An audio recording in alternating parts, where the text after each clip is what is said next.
हिमाचल की 14वीं विधानसभा के पहले सत्र के पहले दिन जहां नए विधायकों को शपथ दिलाई गई, वहीं विधानसभा के नए स्पीकर का नॉमिनेशन भी हुआ। कांग्रेस विधायक कुलदीप सिंह पठानिया का विधानसभा स्पीकर बनना करीब करीब तय हो चुका है, क्योंकि विपक्ष ने भी उन्हें अपना समर्थन दे दिया है।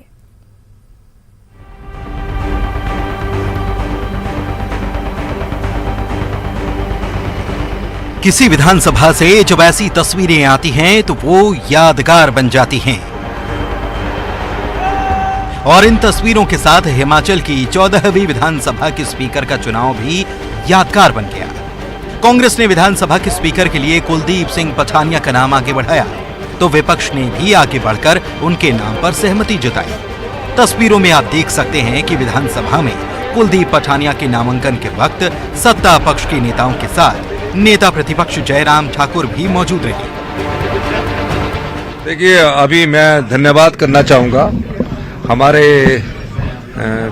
विपक्ष के नेता श्री जयराम ठाकुर जी ने, जो कांग्रेस पार्टी के प्रत्याशी थे कुलदीप सिंह पठानिया जी, उनके नाम को सेकंड किया है।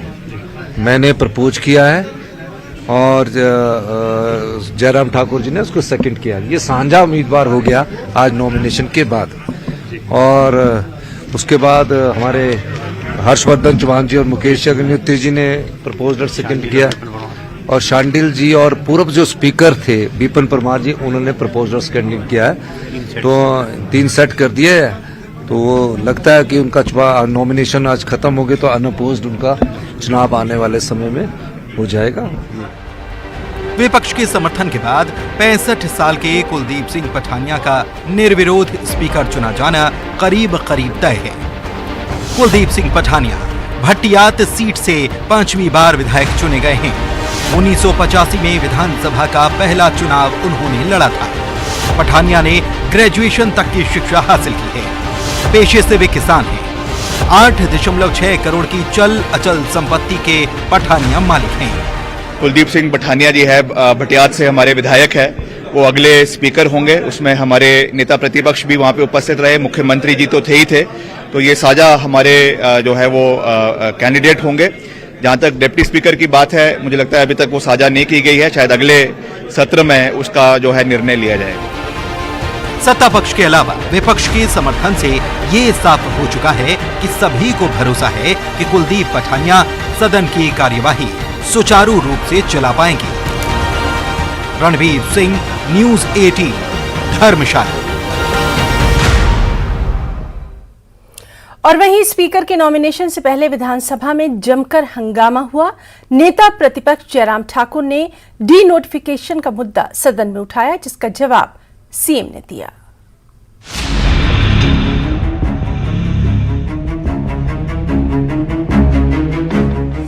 हिमाचल प्रदेश की 14वीं विधानसभा के पहले सत्र की ये तस्वीरें सुखद हैं।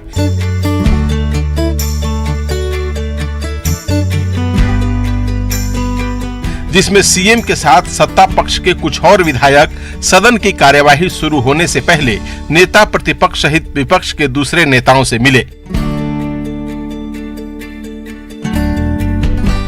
मगर मुलाकात में जो गर्मजोशी दिखी, कुछ ही देर में वो मुद्दे की गर्मी में बदल गई। पहले दिन सबसे पहले विधायकों की शपथ का कार्यक्रम था, मगर उसके पहले ही विपक्ष ने संस्थानों के डी नोटिफिकेशन को लेकर हंगामा शुरू कर दिया।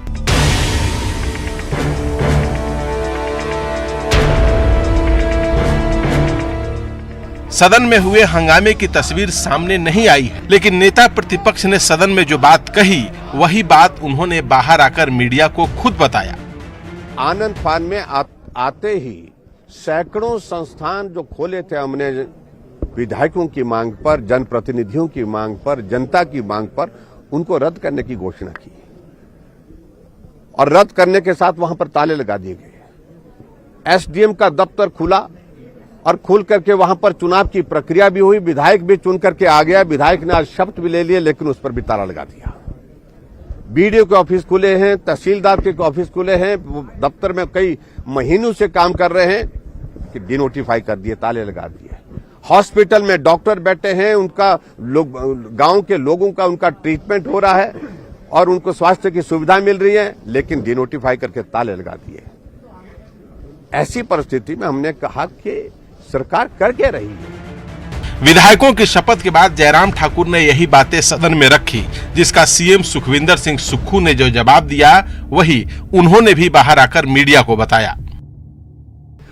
जहां कोई भी बच्चा, अगर एक भी बच्चा शिक्षा से वंचित नहीं रहेगा, हमारी सरकार का ये कटिबद्ध है इसके लिए। लेकिन अपनी संस्थाएं खोलकर भी, 900 संस्थाएं खोलने के बाद भी जनता ने उन्हें विपक्ष में बिठा दिया, तो उन्हें अपने गृहवाह में झांकने की जरूरत। सीएम ने विपक्ष की तरफ से मंत्रिमंडल के गठन को लेकर उठाए जा रहे सवालों का भी जवाब देते हुए पलटवार किया। तो हमारा अधिकार है, विपक्ष को बोलने का अधिकार है, उनके पास बोलने को कुछ नहीं है ना, तो मंत्रिमंडल पर बातें उठाएंगे। तो मंत्रिमंडल का विस्तार इन ड्यू कोर्स ऑफ समय किया गया। जिस तरह की चर्चाएं थी, जिस तरह के कयास लगाए जा रहे थे, हुआ भी वही। विधायकों की शपथ भी नहीं हुई थी तो हंगामा शुरू हो गया। शुरुआत नेता प्रतिपक्ष जयराम ठाकुर ने की और उसके बाद लगातार जो है बीच बीच में हंगामा बरपा। और अब ये बिल्कुल साफ हो गया है कि जिस तरह से ये सुक्खू सरकार का पहला विधानसभा सत्र है, जिसका आगाज शीतकालीन सत्र के साथ शुरू हुआ है और पहला दिन ही इस तरह का है, तो आने वाले दिन जो है किस तरह के रहेंगे वो आज विपक्ष ने अपने तेवरों से बता दिया है। लेकिन यहाँ सत्ता पक्ष की तरफ से भी जबरदस्त बैटिंग की जा रही है। धर्मशाला से मेरे कैमरा सहयोगी दीपक राणा के साथ रणबीर सिंह, न्यूज 18 हिमाचल। और वहीं न्यूज 18 से खास बातचीत में सीएम सुखविंदर सिंह सुक्खू ने कहा कि विपक्ष को सदन की गरिमा का ध्यान रखना चाहिए। अगर वो डी नोटिफिकेशन को गलत बता रहे हैं तो राज्यपाल के अभिभाषण पर चर्चा के दौरान अपनी बात पूरे फैक्ट्स के साथ रखें। सुखविंदर सिंह सुक्खू इस वक्त हमारे साथ हैं। सर, आपकी सरकार का पहला सत्र और पहला दिन, और पहले दिन ही हंगामा हो गया, नारेबाजी हो गई, क्या कहेंगे सर? नहीं, नारेबाजी पहले दिन की बात नहीं है, नारेबाजी किस विषय को लेके हुई है ये बात है। तो किस तरह से देखते हैं आप विपक्ष के तेवर? तो ऐसे लग रहे हैं कि ये सत्र जो है हंगामेदार ही रहने वाला है, और क्या आपके पास जवाब है? नहीं, उनका काम हंगामा करना है, हमारा काम काम करना है। हम काम को अधिमान देते हैं, वो शोर शराबे को अधिमान देते हैं। हमने तो कह दिया आज। आपको लगता है जो संस्थान डी नोटिफाई हुए उसके आप उसमें कितने कर्मचारी थे, कितने अधिकारी थे, कहाँ थे, वो लेके आइए, और कितना बजट है, उन संस्थानों को देखा जाएगा। पूर्व मुख्यमंत्री कह रहे हैं कि सदन की मर्यादा को भी ठेस पहुंचाई गई। मुझे तो नहीं लगता ऐसे कोई सदन है। इस सदन की मर्यादा और गरिमा बनाए रखना विपक्ष का काम भी है और हमारा काम भी है। दृष्टिकोण उनका अलग है। अब पहली बार विधायक बने हुए उनके परिवार के लोग ऊपर आए हैं, जब उसके बाद उन ताली बजाई है, उसके बाद हमारे प्रोटेम स्पीकर चंद्र कुमार जी ने कहा, उसके बाद कोई ऐसी बात नहीं हुई। तो इस प्रकार की छोटी छोटी बातों में राजनीति करना अच्छा नहीं लगता जयराम ठाकुर जी को भी। उनको बोलिए कि राज्यपाल के अभिभाषण में आप तथ्य प्रकट कीजिए कि 900 संस्थान खोलने में कब आपने कर्मचारियों की भर्ती की, कितना बजट एलोकेट करवाया, बताइए विधानसभा। सर, स्पीकर साहब कल यहाँ पर शपथ लेंगे, तो मंत्रिमंडल कब शपथ लेगा? जब भी मंत्रिमंडल शपथ लेगा मैं आपको बता दूंगा। तो थैंक यू। तो मुख्यमंत्री सुखविंदर सिंह सुक्खू ने यहाँ पर सवालों का जवाब दिया है, और जिस तरह से विपक्ष के आज तेवर रहे हैं, तो यहाँ पर लग यही रहा है कि मुख्यमंत्री भी जो है पूरी तरह से यहाँ पर तैयार हैं, और विपक्ष के जो हमले हैं उनका भी जो है जवाब मुख्यमंत्री सदन के बाहर भी दे रहे हैं और सदन के भीतर भी। धर्मशाला से कैमरा सहयोगी दीपक राणा के साथ रणबीर सिंह, न्यूज 18 हिमाचल।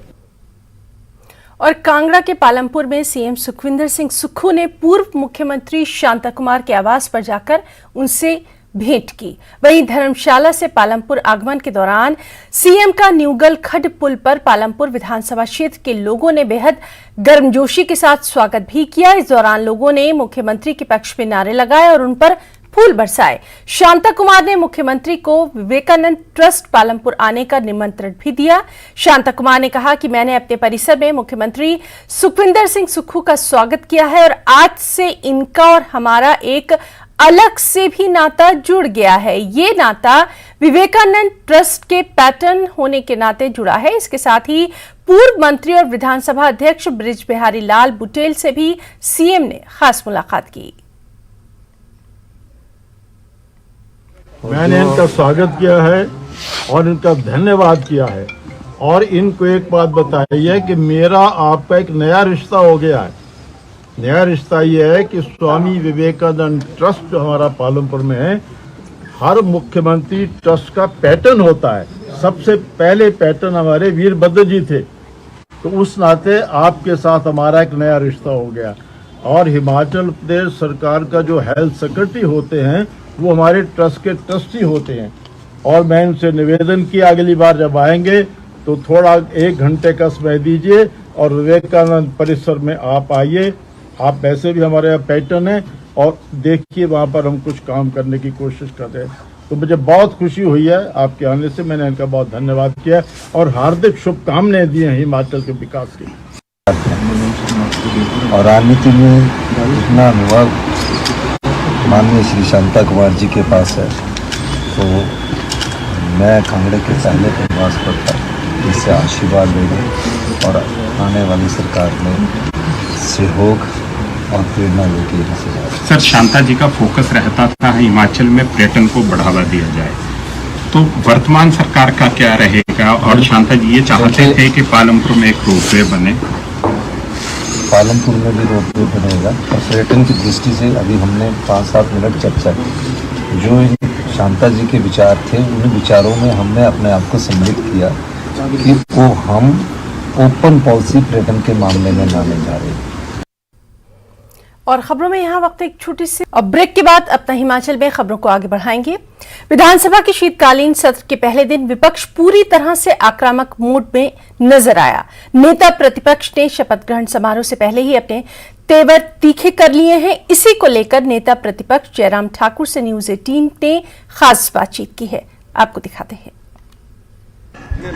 हिमाचल प्रदेश की 14वीं विधानसभा का शीतकालीन सत्र चल रहा है और बहुत सारी चीजें जो है वो बदल भी चुकी हैं। इस वक्त हमारे साथ हैं नेता प्रतिपक्ष के तौर पर खुद जयराम ठाकुर जी। सर, सबसे पहले तो आपको नए साल की बहुत बधाई और न्यूज 18 पर आपका स्वागत। जी, थैंक यू वेरी मच। आज नेता प्रतिपक्ष के तौर पर हमने आपको मुख्यमंत्री के तौर पर देखा गुजरे 5 सालों में। अब नेता प्रतिपक्ष के तौर पर आज शीतकालीन सेशन में बैठे थे, किस तरह का एक्सपीरियंस रहा सर? सबसे पहले जानना चाहिए। अनुभव की दृष्टि से मैं मानता हूं कि देखिए वो एक अनुभव और तरह का था, ये अनुभव और तरह का है। मैं आज से पहले सत्ता में भी रहा हूं और विपक्ष में भी रहा हूं। हिमाचल प्रदेश की विधानसभा के अंदर 25 साल से ज्यादा का वक्त हो गया, तो इसलिए विपक्ष के नेता के रूप में ये भूमिका थी, तो स्वाभाविक रूप से थोड़ा हट करके है, थोड़ा अलग है। और मैं इस बात को कह सकता हूं कि जो भूमिका आज से पहले दी है वो हमने प्रभावी ढंग से निभाने की कोशिश की और उसको निभाने की कोशिश करेंगे। उम्मीद ये की जा रही थी कि आज जो माहौल रहेगा वो सौहार्दपूर्ण रहेगा, लेकिन ऐसा हुआ नहीं। आते ही आक्रामक रुख आपने अख्तियार कर लिया। हालांकि आप भी जब सत्ता पक्ष में थे तो आप भी इसी तरह की अपेक्षा रखते थे कि माहौल सौहार्दपूर्ण रहे। ये बदलाव क्यों अचानक से? ये बदलाव की वजह है हिमाचल प्रदेश में आज तक के इतिहास में कभी भी किसी सरकार ने सरकार में आते ही इस प्रकार से पूर्व सरकार के निर्णयों को रद्द नहीं किया, बदला नहीं। और जो वर्तमान सरकार आई जिससे उम्मीद नहीं करते थे हम, पूरे 1 साल के जितने भी संस्थान हिमाचल प्रदेश में खोले हैं सबके सब रद्द कर दिए, बिना रिव्यू किए, बिना दिमाग लगाए हुए, बिना चर्चा किए हुए, सीधा एक ही निर्णय। सरकार 5 वर्ष के लिए चुनी जाती है, 4 वर्ष के लिए नहीं। हमको 5 साल का मैंडेट था और 5 साल के अंदर हम जो निर्णय हिमाचल प्रदेश में जनहित में जो हम कर सकते थे हमने वो करने की हमने कोशिश की है। उन निर्णय को रिव्यू करने का अधिकार है, लेकिन रद्द करने का अधिकार इस प्रकार से बिना सोचे समझे करना जो है वो नहीं था। और ऐसे में जिस प्रकार से उनने सैकड़ों संस्थान जो चले हुए थे, फंक्शनल थे, बजट प्रोविजन के साथ हमने खोले थे, वो सारे रद्द कर दिए। रद्द करने की वजह से नाराजगी थी। और आपने इस बात को देखा भी होगा कि हिमाचल प्रदेश में 10 दिन सरकार बनने के बाद लोग सड़कों पर आ गए थे। तो एक नाराजगी का माहौल था। हमने कारण पूछा तो वो जवाब नहीं देने की स्थिति में पाए, तो स्वाभाविक रूप से उस पर तो सरकार को जवाब देना ही पड़ेगा, आज नहीं तो कल। लेकिन वो कह रहे हैं कि बजट का प्रावधान नहीं किया, स्टाफ नहीं उसमें अपॉइंट किया गया, तो ऐसे में संस्थान खोल देना तो इतना बर्डन जो है वो हिमाचल प्रदेश पर डाल दिया गया। पहले ही हिमाचल प्रदेश कर्जे में है। उनको ये मालूम होना चाहिए पिछले 50 वर्षों में हिमाचल प्रदेश में किसी संस्थान को, किसी इंस्टीट्यूट को खोलने की जो प्रक्रिया सामान्य स्तर पर रही है, उसी प्रक्रिया के अंतर्गत खोले गए। कैबिनेट में आइटम आती है, कैबिनेट में निर्णय होता कि ये संस्थान खोलना है, और ये संस्थान खोलने के लिए इतनी हमको स्टाफिंग की जरूरत है, पोस्टों की जरूरत है, पोस्टों का क्रिएशन होता है, और उसके बाद अप्रूवल होने के बाद सारी चीजें स्वीकृति के रूप में बाहर आती हैं, और उसके बाद अगली प्रक्रिया शुरू होती है, फिर धीरे धीरे उसमें स्टाफिंग होती है। मुख्यमंत्री की ओर से ये अपील भी करी गई है कि अगर जो आपकी ओर से ये संस्थान खोले गए थे उनको अगर आप अभिभाषण में शामिल करते हैं, उनकी सूची को या तमाम सारे वो देते हैं आप, तो क्या वो किया जाएगा? इस पर जो है वो पुनर्विचार फिर बाद में किया जाएगा, जो उन्होंने फैसला लिया है। पहले उनको ये करना चाहिए था कि जो संस्थान खोले हैं, अगर जिस पर उनको लगता था कि इस पर हमको रिव्यू करना है, रिव्यू करते। उसके बाद उनको लगता कि भाई ये संस्थान उचित नहीं है खोलना, व्यवहारिक नहीं है, नॉर्म्स को पूरा नहीं करता, तो उस पर विचार कर लेते। उसको विचार करने के बाद उसको रद्द करने की प्रक्रिया शुरू करते, समझ में आता। लेकिन बिना सोचे समझे 1952 की पुलिस पोस्ट जो है, पुलिस चौकी खोली हुई, उसको भी बंद कर दिया। कुछ नहीं देख रहे, बंद करने का एक जुनून चढ़ा हुआ है कि इसको बंद कर दो, उसको बंद कर दो, सब कुछ बंद कर दो। सरकार बनी, सीमेंट इंडस्ट्री बंद। सरकार बनी, कैबिनेट अभी तक नहीं बनी, कैबिनेट बंद।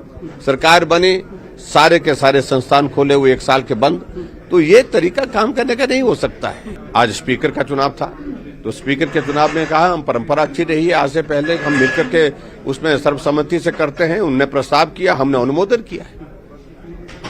कुलदीप पठानिया जी का हमने अनुमोदन किया है।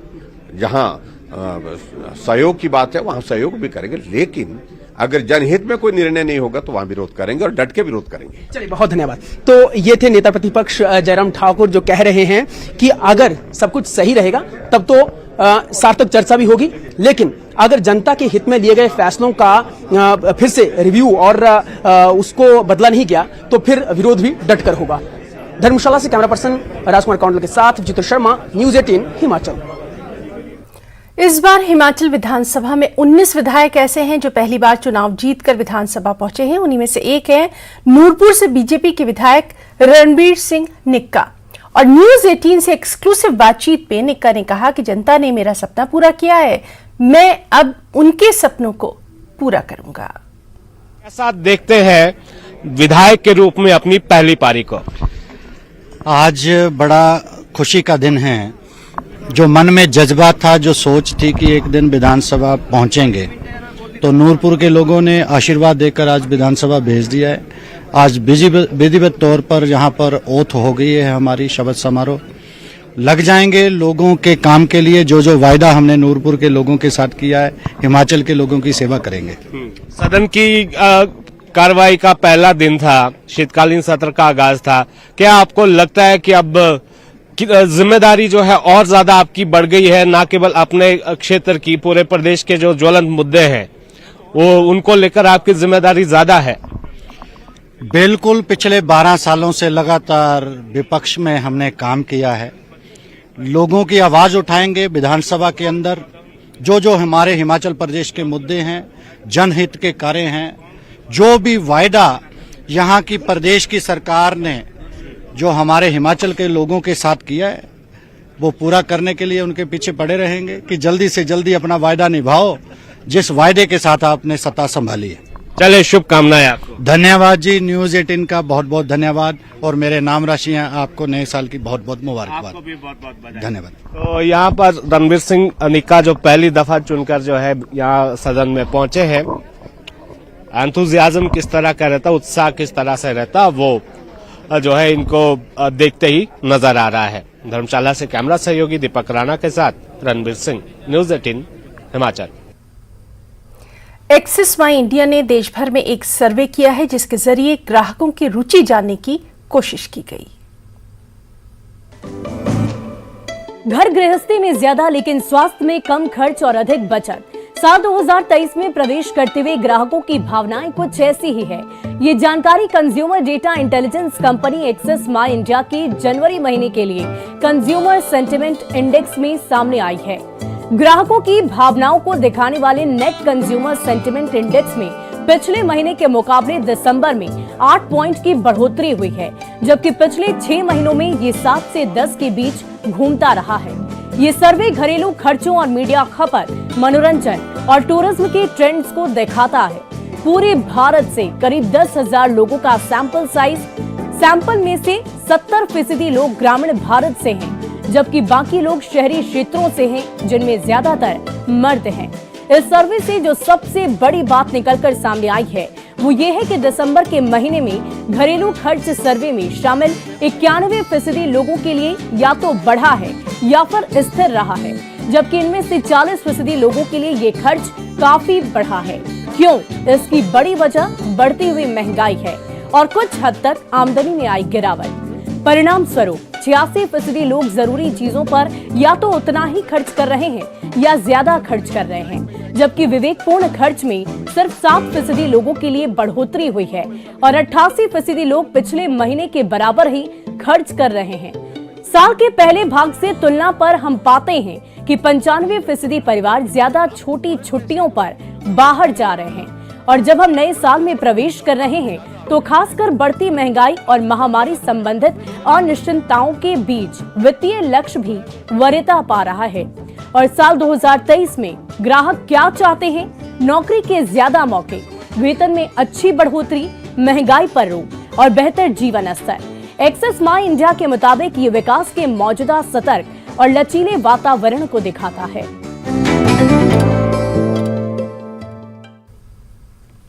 अपना हिमाचल में फिलहाल इतना ही। नमस्कार।